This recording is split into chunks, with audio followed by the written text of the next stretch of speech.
Hello दोस्तों, प्रतिमा GS academy पे आप सभी का स्वागत है। दोस्तों शुरू करते हैं।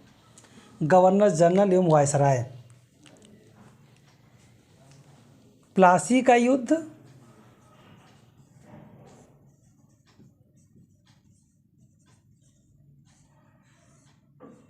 क्लाइव के कूटनीति का परिणाम था। क्लाइव के कूटनीति का परिणाम था और इसलिए जब प्लासी का युद्ध हो गया तब बंगाल का पहला गवर्नर भी क्लाइव को बनाया गया। बंगाल का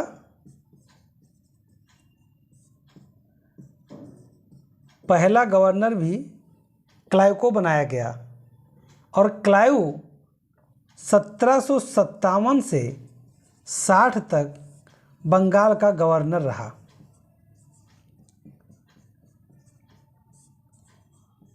बंगाल का गवर्नर रहा। उसके बाद 60 में यह इंग्लैंड वापस चला गया। जब इंग्लैंड वापस चले गए तो फिर बेंसीटार्ट को गवर्नर बनाया गया और बेंसीटार्ट ने कूटनीतिक सहारा लेकर के अन्य सामरिक सहारा के साथ मीर कासिम को पक्ष में करके जाफर को हटा करके मीर कासिम को बना दिया बंगाल का नवाब।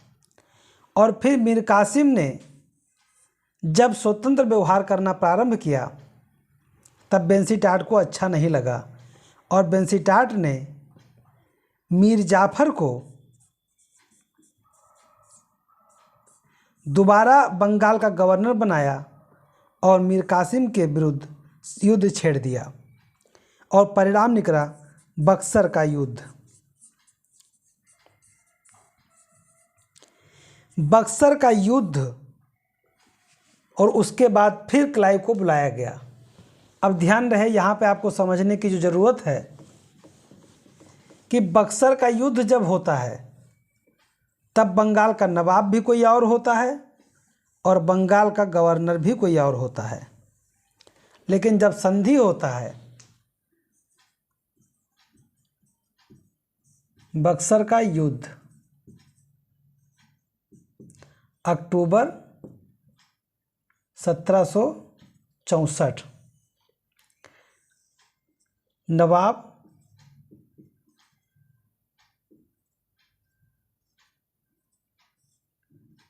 मीर जाफर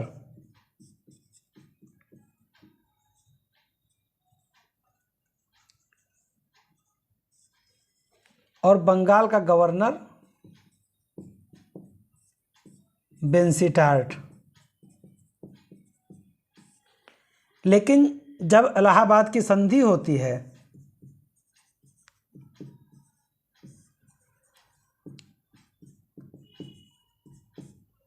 दो संधियां होती हैं। एक होता है 12 अगस्त को 1765 और दूसरा होता है 16 अगस्त 1765। तब नवाब होते हैं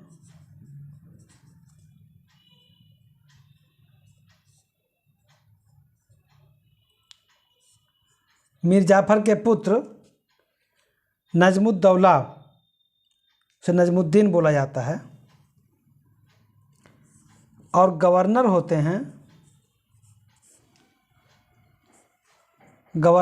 हैं क्लाइव। गवर्नर क्लाइव रहते हैं।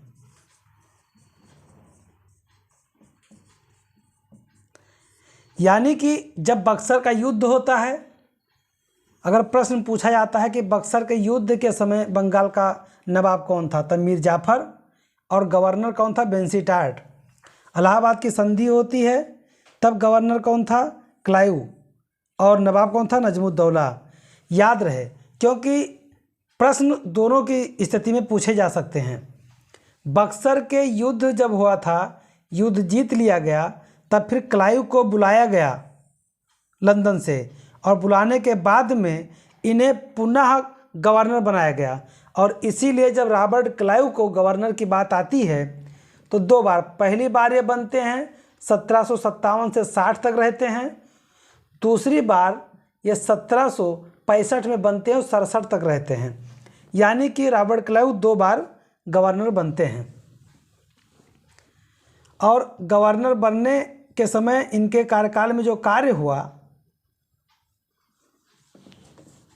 ये प्लासी का युद्ध के बाद बने, बक्सर के युद्ध के बाद बने। बंगाल में द्वैध शासन लगाया इन्होंने। अब देखिए द्वैध शासन क्या होता है।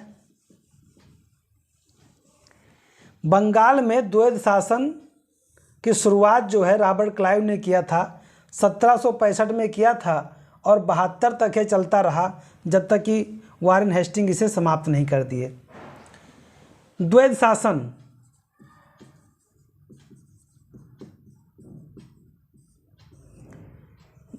अब एक राज्य है बंगाल, उसमें द्वैध शासन चलेगा, नवाब का भी शासन रहेगा और गवर्नर का भी शासन रहेगा। गवर्नर के पास में शासन था राजस्व वसूली का, राजस्व का कार्य था गवर्नर का और प्रशासनिक कार्य था नवाब का।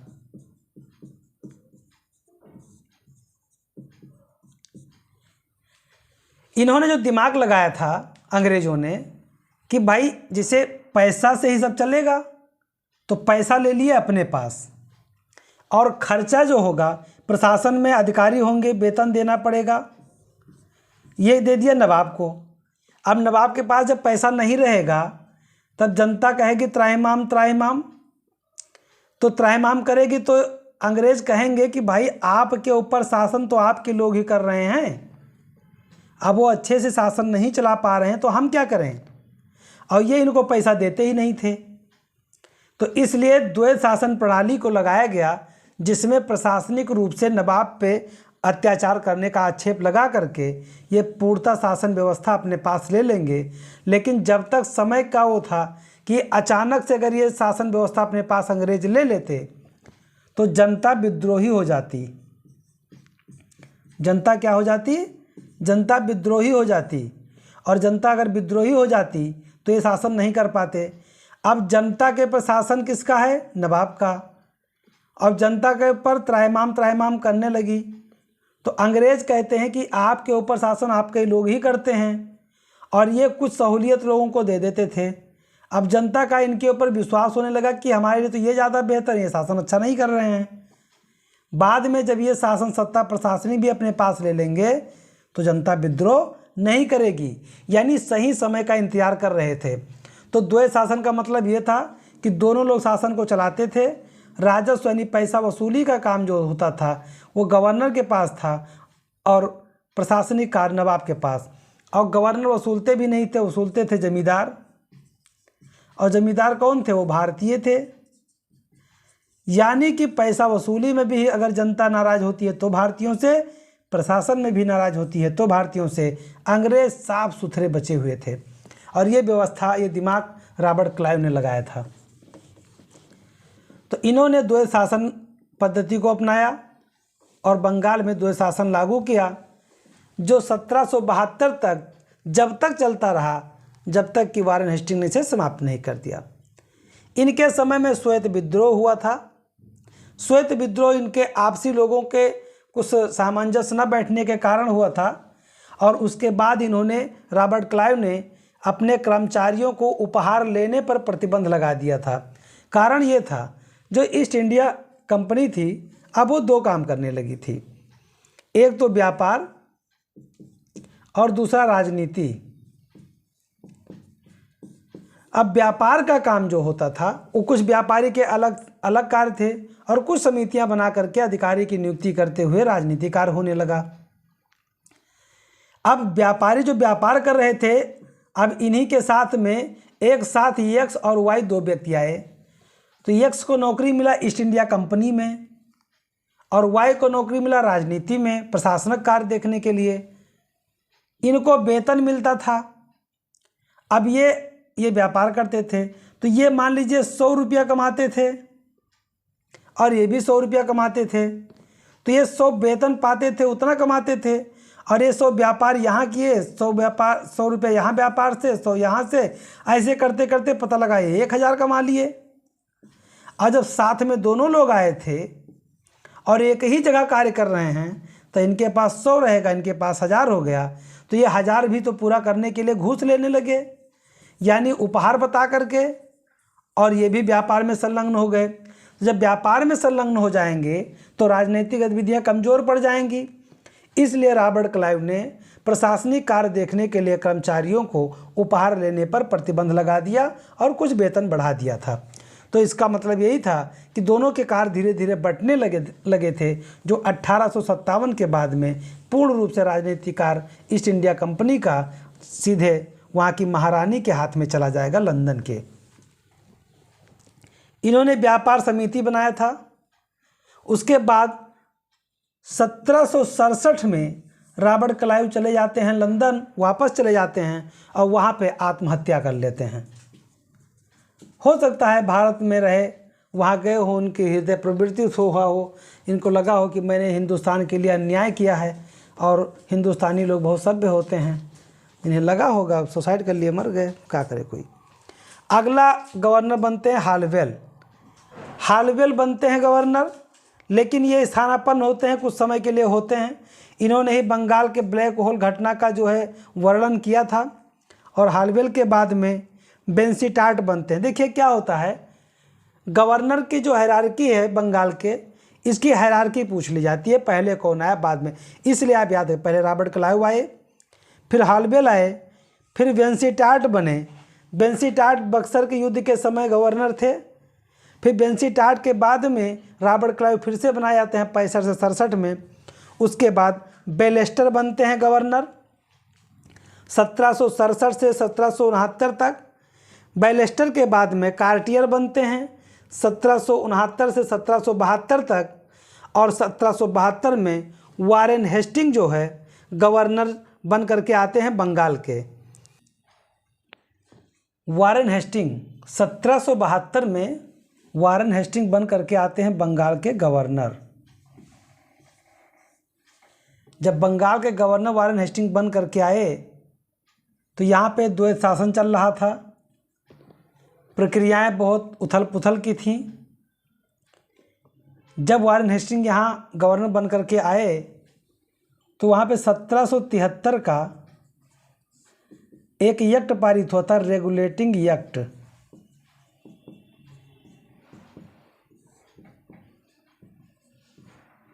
और रेगुलेटिंग एक्ट के पारित होने पर अब बंगाल के गवर्नर को गवर्नर जनरल कहा जाने लगा।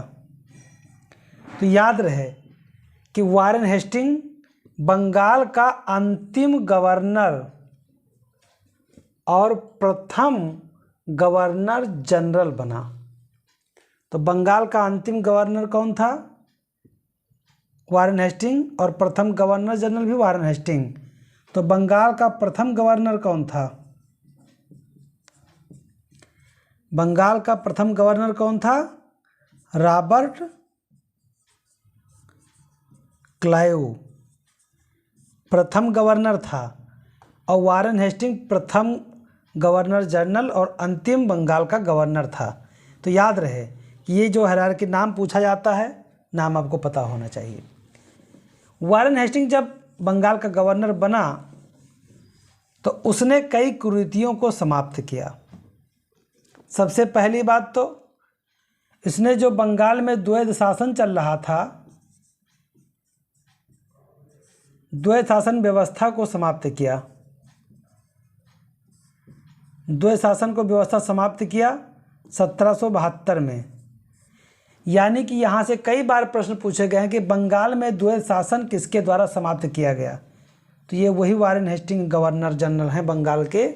इन्होंने बंगाल में द्वैध शासन व्यवस्था को समाप्त कर दिया।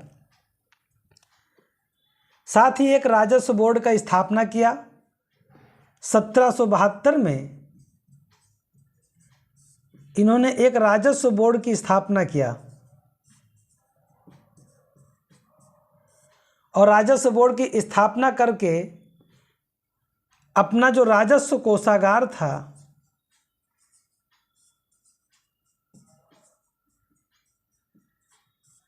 राजस्व कोषागार जो था उसे मुर्शिदाबाद से स्थानांतरित करके कलकत्ता ले गए। यानी राजस्व कोषागार को मुर्शिदाबाद से कोलकाता ले गए।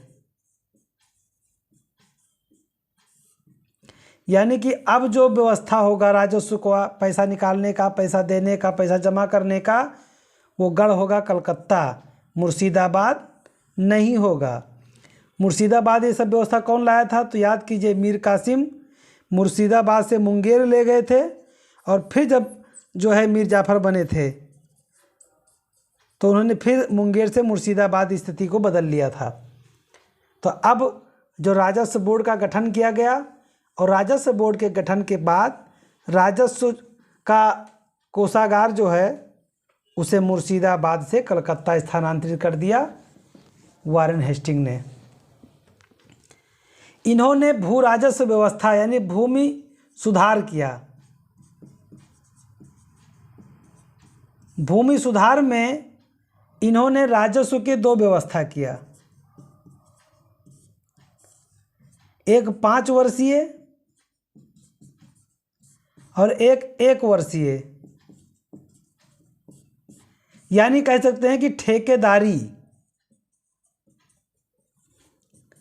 ठेकेदारी व्यवस्था, जो जितने का ठेका बोल दे, जितने का राजस्व के बंदोबस्त का बोली लगा दे कि ज़्यादा से ज़्यादा राजस्व देंगे, तो उन्होंने 5 वर्षीय और 1 वर्षीय भू राजस्व का बंदोबस्त बनाया और ठेकेदारी पद्धति के माध्यम से लोगों को राजस्व वसूलने का अधिकार दिया।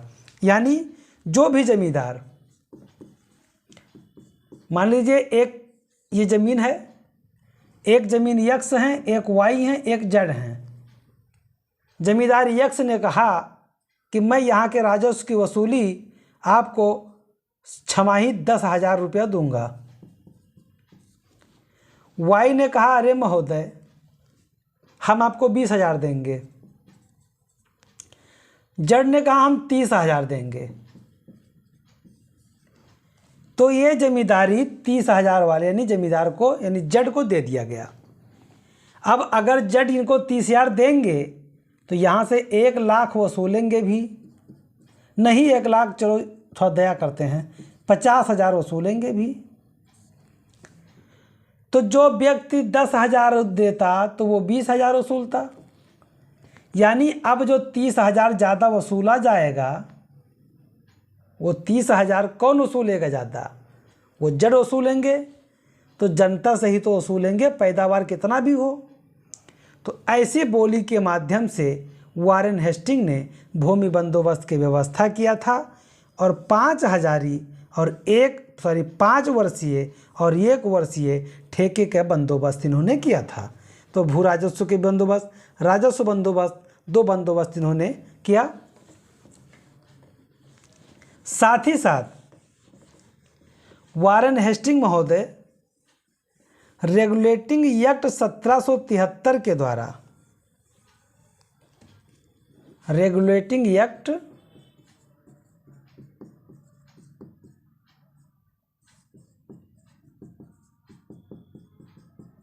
1773 के द्वारा कलकत्ता में एक सुप्रीम कोर्ट स्थापित करने का प्रावधान था, जिसे 1774 में कलकत्ता में स्थापित किया गया। यानी एक सर्वोच्च न्यायालय कलकत्ता में स्थापित किया गया और उसके जो मुख्य न्यायाधीश थे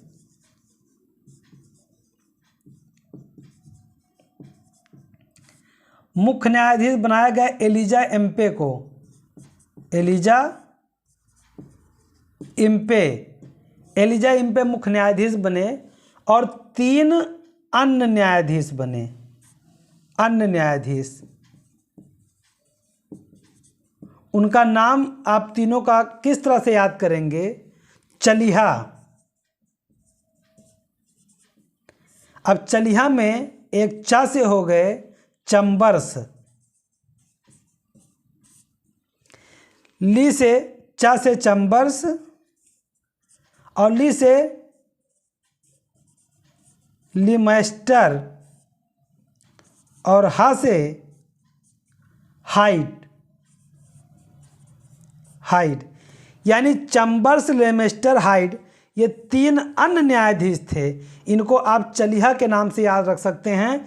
इलिजा एम्पे मुख्य न्यायाधीश कलकत्ता के बनाए गए थे, और चलिहा यानी चैम्बर्स, लेमेस्टर और हाइड ये 3 अन्य न्यायाधीश थे जो कलकत्ता में सुप्रीम कोर्ट यानी सर्वोच्च न्यायालय स्थापित किया गया था। रेगुलेटिंग एक्ट 1773 के द्वारा 1774 में कलकत्ता में एक सर्वोच्च न्यायालय बनाया गया था। उसमें से जो के मुख्य न्यायाधीश एलिजा एम्पे और 3 अन्य न्यायाधीश चलिहा यानी कि चैम्बर्स, लिमेस्टर और हाइड ये 3 अन्य न्यायाधीश थे। यानी वारेन हेस्टिंग के समय में कलकत्ता में सर्वोच्च न्यायालय की स्थापना किया गया था। एलिजा एम्पे मुख्य न्यायाधीश, चैम्बर्स, लेमिस्टर एवं हाइड 3 अन्य न्यायाधीश बनाए गए थे। वारेन हेस्टिंग के समय में बनारस और फैजाबाद की संधि हुई थी। साथ ही साथ बंगाल में एक एशियाटिक सोसाइटी ऑफ बंगाल की स्थापना किया गया था। इनका इसमें सहयोग दिया था विलियम जोन्स ने।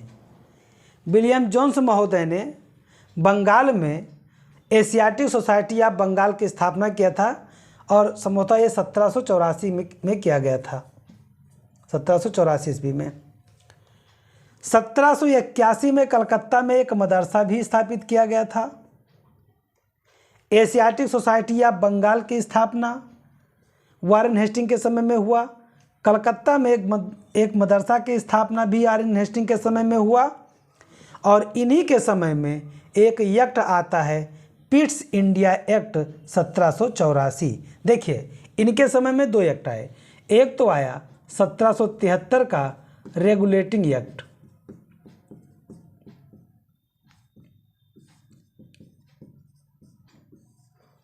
और दूसरा आता है 1784 में पिट्स एक्ट, पिट्स इंडिया एक्ट। तो 2 एक्ट जो है ये वारेन हेस्टिंग के समय में आता है। पिट्स इंडिया एक्ट 1784 में आता है। तो यहाँ पर अब आपको फिर ध्यान रखना है, फिर यहाँ पे द्वैध शासन आ जाएगा। अब वो द्वैध शासन गवर्नर नवाब की तरह नहीं होगा, दोनों ब्रिटेन के होंगे और दोनों ईस्ट इंडिया कंपनी के होंगे। तो एक होगा बोर्ड ऑफ कंट्रोल BOC, और एक था बोर्ड ऑफ डायरेक्टर BOD। तो बोर्ड ऑफ कंट्रोल और बोर्ड ऑफ डायरेक्टर 2 अलग अलग संस्थाएं बनाई गई, बोर्ड ऑफ कंट्रोल और बोर्ड ऑफ डायरेक्टर। तो बोर्ड ऑफ डायरेक्टर वो लोग थे जो ईस्ट इंडिया कंपनी में शेयरधारक थे, और बोर्ड ऑफ कंट्रोल वो लोग थे जो इनके बिहाफ पर काम करते थे। यानी बोर्ड ऑफ कंट्रोल के अंतर्गत बोर्ड ऑफ डायरेक्टर का हस्तक्षेप होता था, और वो नियुक्ति करते थे और ये प्रशासन करते थे। यानी कि 2 अलग अलग जो है संस्था के आधार पर कार्य करना प्रारंभ कर दिया गया। तो इसलिए द्वैध शासन, जब पिट्स इंडिया एक्ट आता है तो पिट्स इंडिया एक्ट का सबसे बड़ा महत्वपूर्ण स्थान यही है कि बोर्ड ऑफ कंट्रोल और बोर्ड ऑफ डायरेक्टर को अलग अलग स्थान प्राप्त हो जाता है और दोनों अलग अलग गठित हो जाते हैं। 1772 में ही हर जिला में फौजदारी न्यायालय और दीवानी न्यायालय हर प्रत्येक जिला में कर दिया गया। प्रत्येक जिला में दीवानी और फौजदारी न्यायालय की स्थापना किया गया। वारेन हेस्टिंग के समय में ही प्रथम आंग्ल मराठा युद्ध होता है 1775 से 82 के मध्य, और दूसरा आंग्ल मैसूर युद्ध होता है 1780 से 82, और दूसरे आंग्ल मैसूर युद्ध में ही हैदर अली मार दिए जाते हैं। जो दस्तक का प्रयोग अंग्रेज करते थे, यानी जो मुग़ल बादशाह के द्वारा दस्तक प्राप्त किया गया था, यानी दस्तक एक ऐसा था दस्तावेज जिसको दिखा करके बिना टैक्स दिए व्यापार अंग्रेज करते थे।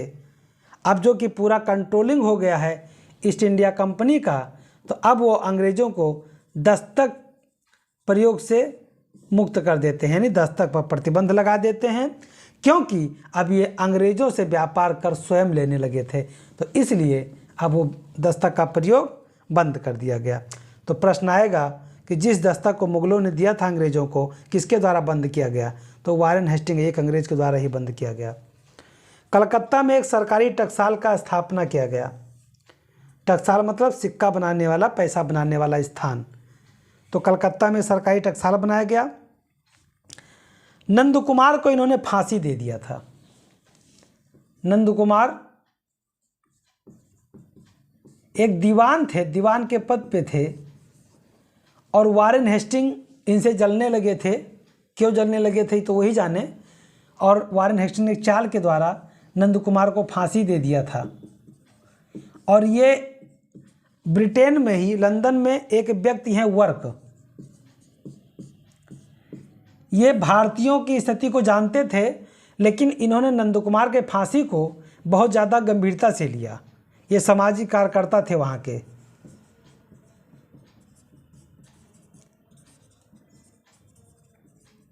वर्क लंदन में सामाजिक कार्यकर्ता थे।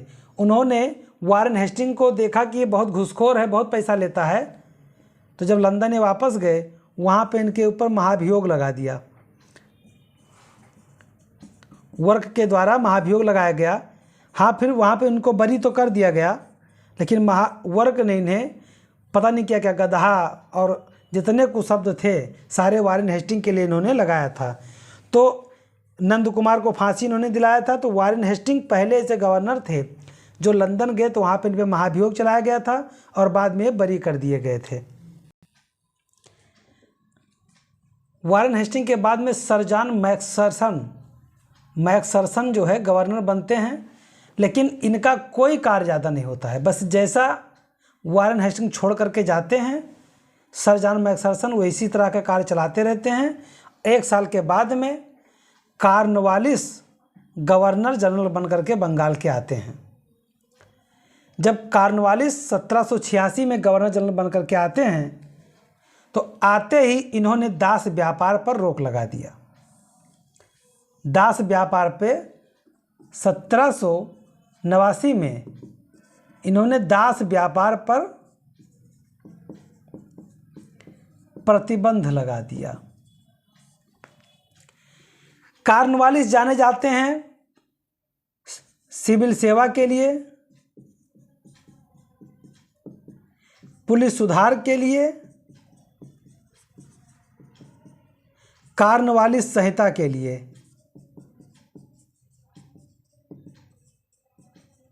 ये 3 मुख्य कार्य कॉर्नवालिस के होते हैं। भारत में सिविल सेवा का प्रारंभ करवाया इन्होंने, सिविल सेवा का प्रारंभ किया। इन्हें सिविल सेवा का जनक माना जाता है। यानी कॉर्नवालिस को भारत में सिविल सेवा का जनक या जन्मदाता माना जाता है। और पुलिस सुधार के रूप में इन्हें पुलिस सुधार का भी जनक कहा जाता है। पुलिस सुधार का भी जनक कहा जाता है। और सबसे बड़ी बात, इन्होंने बंगाल में स्थायी बंदोबस्त लागू किया था। 1793 में स्थायी बंदोबस्त लागू किया था कॉर्नवालिस ने बंगाल में।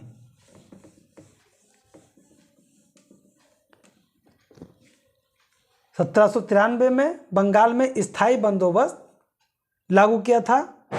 और कॉर्नवालिस संहिता 1793 में आया था। कॉर्नवालिस संहिता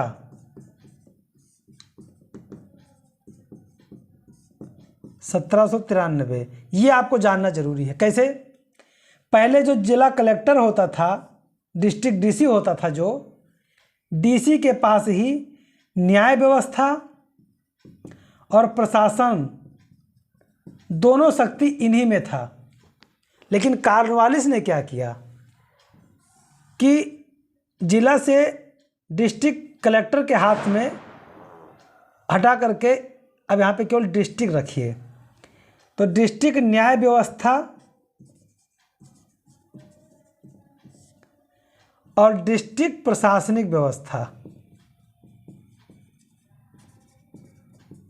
दो बनाया और प्रशासनिक व्यवस्था दे दिया डीसी को, डिस्ट्रिक्ट कलेक्टर को। यानी डिस्ट्रिक्ट कलेक्टर महोदय, जो डिस्ट्रिक्ट कलेक्टर महोदय हैं वो प्रशासनिक कार्य देखेंगे और न्यायालय व्यवस्था डिस्ट्रिक्ट जज महोदय देखेंगे, डीजे देखेंगे। डीसी का कार्य प्रशासनिक कार्य करना और डीजे का कार्य न्याय व्यवस्था। और यही पृथक्करण शक्ति का पृथक्करण के रूप में जाना गया। शक्तियों का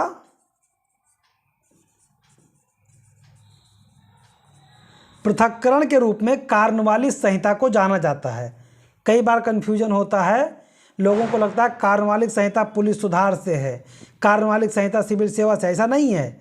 पुलिस सुधार अलग है, सिविल सेवा अलग है, स्थायी बंदोबस्त अलग है और कॉर्नवालिस संहिता अलग है।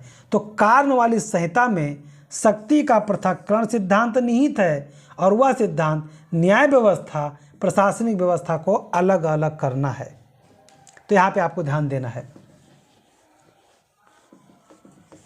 कॉर्नवालिस महोदय के समय में तृतीय आंग्ल मैसूर युद्ध होता है और श्रीरंगपट्टनम की संधि करने पर टीपू को मजबूर कर देते हैं। यही कॉर्नवालिस इसी युद्ध में बोले थे कि हमने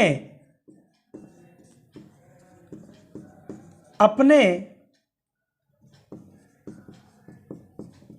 मित्रों को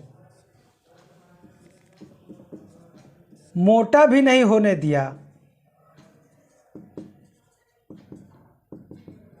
दिया और शत्रु को पराजित भी कर दिया क्योंकि मराठा और निजाम को इन्होंने अपने पक्ष में कर लिया था। तब जो है टीपू सुल्तान पर इन्होंने आक्रमण किया था। तो वही बोले थे कि हमने अपने मित्रों को मोटा होने भी नहीं दिया और शत्रु को हमने मार भी दिया। तो ये कथन इन्हीं का आंग्ल मैसूर युद्ध के में ही आया था। एकमात्र ऐसे गवर्नर हैं ये, गवर्नर जनरल बंगाल के, जिनकी समाधि भारत में है। गाजीपुर में किसी ने इनका छुरा मार करके हत्या कर दिया था, तो वहीं पे इनकी समाधि बनी हुई है, गाजीपुर में, उत्तर प्रदेश में। इसके बाद में सरजानसोर बनाए जाते हैं। 1793 से 1798 तक बंगाल के गवर्नर जनरल रहते हैं। जब लॉर्ड कॉर्नवालिस स्थायी बंदोबस्त की व्यवस्था करते हैं, उस समय जो राजस्व बोर्ड का अध्यक्ष थे ये महोदय सरजानसोर ही थे। तो राजस्व बोर्ड के अध्यक्ष के रूप में स्थायी बंदोबस्त में सहयोग कॉर्नवालिस का इन्होंने किया था। अपने गवर्नर जनरल के कार्यकाल में इन्होंने तटस्थ की नीति अपनाया, अर्थात इन्होंने कोई भी अन्य परिवर्तन किए बगैर इन्होंने गवर्नर जनरल के पद का निर्वहन किया। तो दोस्तों, मैं अपने क्लास को यहीं पे समाप्त करता हूं। आप लोगों से निवेदन करता हूं कि यदि हमारी क्लास आपको पसंद आती हो तो ज़्यादा से ज़्यादा लोगों को शेयर करें। आपका लाइक, आपका शेयर करना हमें प्रोत्साहन देता है। धन्यवाद। जय हिंद, जय भारत।